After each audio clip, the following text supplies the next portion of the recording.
Éric Bru est l'invité de ce journal. Bonsoir. Bonsoir. Vous êtes le nouveau maire de la Bourboule, fraîchement élu. C'était le 4 mai dernier. Vous remplacez le maire démissionnaire, maire socialiste Jean Falgoux, dont vous étiez adjoint en charge du développement économique. Un maire qui démissionne, ça n'est pas si courant. Éric Bru, est-ce que tout va si mal à la Bourboule? Il n'y a pas de souci particulier. L'équipe est toujours solidaire derrière Jean Falgoux et derrière ma candidature. Il n'y a pas du tout de souci. Jean Falgoux, simplement, a considéré qu'en raison de son âge et le fait que ça faisait maintenant 11 ans qu'il était maire de la Bourboule, il avait décidé de passer la main. Donc il n'y a pas du tout de circonstances particulières qui l'ont amené. 2 ans avant la fin du mandat? Oui, 2 ans avant la fin du mandat, mais il faut bien passer la main à un moment ou à un autre, de toute façon. Donc il n'y a pas de souci sur ce sujet. 11 voix pour vous, 7 pour Serge Théiot, candidat de l'opposition, plus un bulletin blanc. C'est pas un plébiscite tout de même, donc vous parlez d'une équipe unie. Oui, mais les élections municipales, il y a toujours 2 camps, il y a une majorité et une opposition. L'opposition présente son candidat, la majorité présente son candidat. Il y a une tradition républicaine qui veut que le maire, le candidat, vote blanc sur cette élection. Donc finalement, on retombe sur ses pieds et chacun a pu compter ses voix. Alors on a du mal à vous situer, puisque vous dites sans étiquette. Vous avez, en l'occurrence, fait partie de l'équipe de Serge Théiot entre 1995 et 2001, donc à droite. Vous faisiez partie de l'équipe de Jean Falgoux à gauche. Voilà, vous vous situez où dans tout ça? Moi, je me situe d'abord pour l'intérêt de la Bourboule, et je me situe aussi dans le développement et non pas dans la politique politicienne.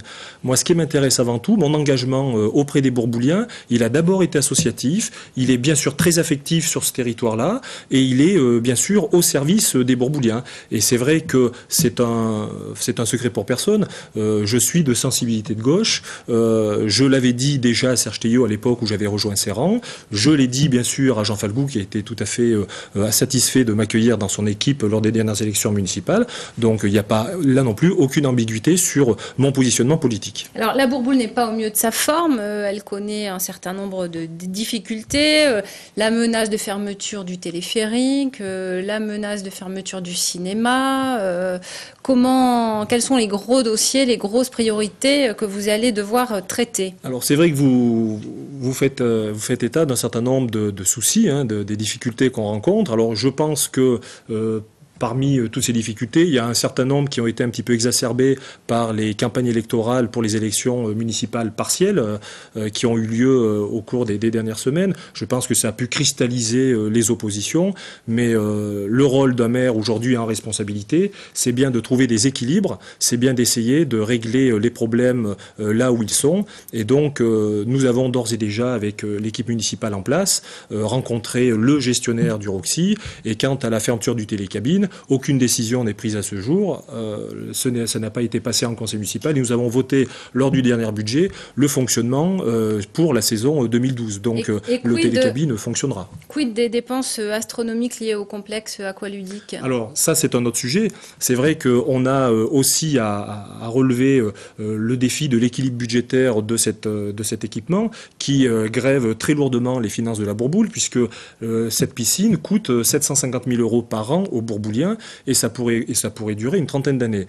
D'ores et déjà, une de mes missions, ça va être de discuter avec nos partenaires divers et variés, qui peuvent être la Comcom, qui peuvent être le Conseil général, le Conseil régional, et puis de voir ce qu'il est possible de faire dans l'intérêt de tous au niveau du territoire. Alors vous parlez effectivement de sujets, de difficultés et de nouveaux défis à relever. C'est vrai qu'on a l'habitude de ce type de mission parce que depuis le début du mandat en 2008, il a fallu quand même qu'on fasse preuve d'un certain nombre de courage, de beaucoup de courage, par rapport aux grands termes, notamment sur la reprise en régie des grands termes, parce que c'était là aussi quelque chose qui aurait été lourdement handicapant pour le développement de la Bourboule si les grands termes avaient dû fermer leurs portes. Donc l'exploitant en question, donc l'ASTB, a été mis en liquidation judiciaire et heureusement la majorité municipale seule a voté la création de la régie et le maintien des emplois et de l'activité. Merci Éric Bru d'avoir répondu à notre invitation. Merci.